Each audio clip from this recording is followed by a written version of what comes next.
رات کے 2 بجے کا وقت تھا اور ہر طرف خاموشی تھی جب اچانک اس چھوٹے سے گھر کا دروازہ کھلا، جو شاید کسی کی جنت تھا، کسی کا آشیانہ تھا۔ فراز نے اپنی بیوی رحیلہ کو دھکا دیا اور رحیلہ سڑک پر آ گئی، آنکھوں میں آنسو اور چہرے پر حیرانگی لیے۔ اس نے پلٹ کر فراز کو دیکھا، جس کے چہرے پر کوئی پچھتاوا، ندامت تو دور کی بات، ذرا بھی طرف نظر نہ آتا تھا۔ اپنی شکل لے کر دوبارہ اس طرف نہ آنا، بانجھ عورت، جا دفع ہو جا۔ میری زندگی کے 4 سال برباد کر دیے، اب تک تو میں 2 بچوں کا باپ ہوتا، فراز نے غصے سے کہا اور دروازہ بند کر دیا۔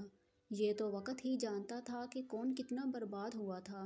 دروازے کے اس پار کھڑا وہ شخص جس نے کچھ دن پہلے دوسری شادی کی تھی اور پہلی بیوی سے جان چھڑوانے کے لیے ایک لفظ کی ضرورت پڑی، 3 بار بول کر اس نے بات ختم کر دی۔ یہ وہ عورت تھی جو اپنے گھر کی 4 دیواری سے باہر بے رحم معاشرے میں آ کر کھڑی تھی، جو بانجھ اور طلاق یافتہ عورت کے لیے دوزخ سے کم نہیں تھا، جہاں بنا کیے سزا ملتی ہے، جہاں غلطی کو گناہ سمجھا جاتا ہے۔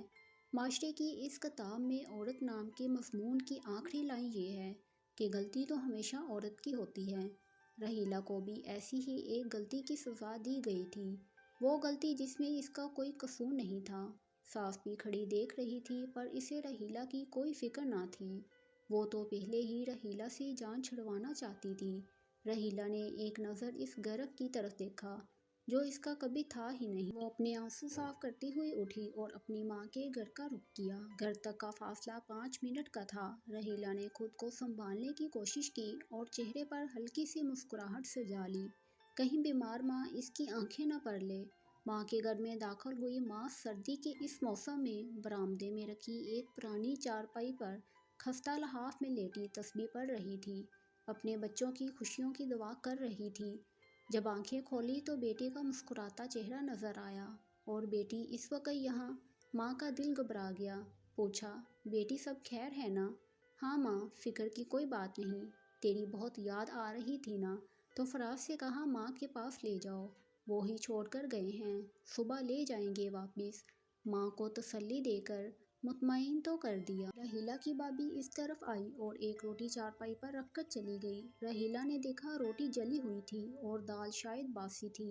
رحیلہ نے دیکھا اس کا بھائی سامنے والے کمرے میں بیٹھا ٹی وی دیکھ رہا تھا، اتنا قریب تو تھا کہ اگر گردن گما کر دیکھ لیتا تو صاف نظر آتا کہ بیمار ماں کا حال کیا ہے۔ کھانا کھا لو، ماں نے کھانا رحیلہ کی طرف بڑھاتے ہوئے مسکرا کر کہا۔ رحیلہ نے آنکھوں میں بے بسی لیے ایک نظر اپنی ماں کو دیکھ کر سوچنے لگی، کتنا صبر کیا تھا اس عورت نے، ہمیشہ خدا کا شکر ادا کرتے ہوئے سہتی رہی تھی، اور مجھے بھی تو یہی سمجھایا تھا کہ کبھی اپنے شوہر کی نافرمانی نہ کرنا، جو مل جائے اس میں ہی خوش ہونا، صبر کرنا۔ رحیلہ اپنی ماں کے قدموں میں بیٹھے بیٹھے ہی سو گئی۔ صبح ماں نے دیکھا بیٹی پاس نہیں تھی، سوچا اسے اس کا شوہر لینے آ گیا ہوگا، گھر چلی گئی ہوگی۔ جب 2 پولیس والے اور محلے کے 4 لوگ اس کی میت کو اٹھائے گھر میں داخل ہوئے، چارپائی ماں کے سامنے رکھی اور لاش کے منہ سے کپڑا ہٹایا۔ ریل کی پٹری پر آج صبح ملی ہے یہ لاش، محلے والے کہہ رہے ہیں تمہاری بیٹی ہے، لاش کی پہچان کر دو تاکہ ہمارا کام تو ختم ہو، پولیس والوں نے بیزار سے انداز میں کہا۔ بوڑھی ماں نے اپنی بیٹی کی صورت کی طرف دیکھا جو صرف 22 سال کی عمر لکھوا کر آئی تھی۔ بول اماں، کیا یہ تیری ہی بیٹی ہے؟